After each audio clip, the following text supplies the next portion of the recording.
এ তো দিলসে ছবির গানের একটি প্রতীকী দৃশ্য মাত্র, কিন্তু অশান্ত বসিরহাটে এরকমই এক ভালোবাসা শত বাধার পর অবশেষে পরিণতির মুখে। বিভিন্ন জায়গায় অশান্তির আঁচ, রাস্তায় রাস্তায় পুলিশ ও কেন্দ্রীয় বাহিনীর টহল। বিয়ের দিন ঠিক, অথচ চারিদিকে অগ্নিগর্ভ পরিস্থিতি।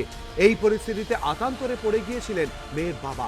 কিভাবে হবে বিয়ে, কিভাবে আসবেন বরযাত্রীরা, দিশেহারা অবস্থা হয়েছিল বসিরহাটের বর্মন পরিবারের। বুধবার বিকেলে এই খবর এসে পৌঁছয় এবিপি আনন্দর কাছে। এই মুহূর্তে আমরা দাঁড়িয়ে রয়েছি বসিরহাটের ত্রিমোহিনী এলাকায়। আমরা খবর পেয়েছি এখান থেকে মাত্র 8 কিলোমিটার দূরে একটি পরিবার আটকে রয়েছে। পরিবারের মেয়ের আজকে বিয়ে। এতটুকু দেরি না করে ময়লা খোলার উদ্দেশ্যে রওনা দেন বসিরহাটে খবর সংগ্রহে যাওয়া এবিপি আনন্দের প্রতিনিধিরা।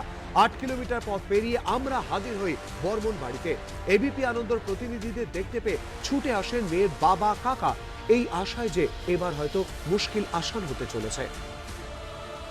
পুরো বসিরহাট আটকে আছে, সেভাবে আমরাও আটকে আছি। এখানে বোধহয় আমি আশেপাশে 5টা বিয়ে হচ্ছে, কোনোটাই সম্ভবত আজকে হচ্ছে না।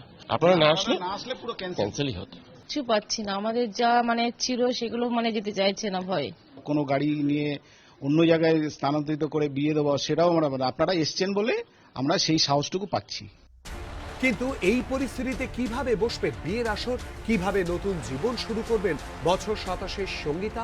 অগত্যা বাগুইয়াটির হাতিয়াড়ায় বরের বাড়ির সঙ্গে ফোন আলাপ শুরু করে কনে পক্ষ। দুপক্ষের সম্মতিতে ঠিক হয় কনেকে নিয়ে আসা হবে বরের বাড়িতে, সেখানেই বিয়ে হবে। দুহাত এক করতে এগিয়ে আসে এবিপি আনন্দ। কিন্তু ছোট গাড়ি হওয়ায় সমস্যা দেখা দেয়। কিন্তু ভালোবাসার পথে কোনো বাধাই বাধা নয়। গাড়ির পেছনে আসনে বসানো হয় কনেও তার 3 নিকট আত্মীয়কে। সামনে চালকের পাশে যেখানে একজনের বসার জায়গা, সেখানে কোনো মতে বসেন আমাদের 2 প্রতিনিধি। বিদায় বেলায় মেয়ের বাড়ির সামনে তখন অন্য আবহ, সুখ দুঃখ তখন সব মিলেমিশে একাকার। কনেকে নিয়ে কলকাতার উদ্দেশ্যে ছুটতে শুরু করলো এবিপি আনন্দর গাড়ি। কিন্তু কিছুটা এগোতেই জায়গায় জায়গায় গাড়ি আটকানোর চেষ্টা হলো, কিন্তু থামেনি চাকা। 2.5 ঘন্টা পর বরের বাড়িতে হাজির হই আমরা। হাত ছেড়ে বাঁচে 2 পরিবার। এবিপি আনন্দ যে এরকম পরিষেবা দেয় এটা আমার জানা ছিল না। আজকে আমি দেখলাম যে সত্যি এবিপি আনন্দ অসম্ভবকে সম্ভব করতে পারে। আর আমি এই জন্য এবিপি আনন্দকে অসংখ্য ধন্যবাদ দিচ্ছি। কিছুক্ষণ পর 4 হাত এক হয়। সঙ্গীতা শুভেন্দুর নতুন জীবন শুরুর সেই মুহূর্তের সাক্ষী হয় এবিপি আনন্দ। এবিপি আনন্দ আমাদের একটা চরম, আমার এটা চরম আমি কৃতজ্ঞ। যদি এবিপি আনন্দ থেকে না যাওয়া হতো আর আমাদের না নিয়ে আসতে পারতাম না, তার জন্য ধন্যবাদ।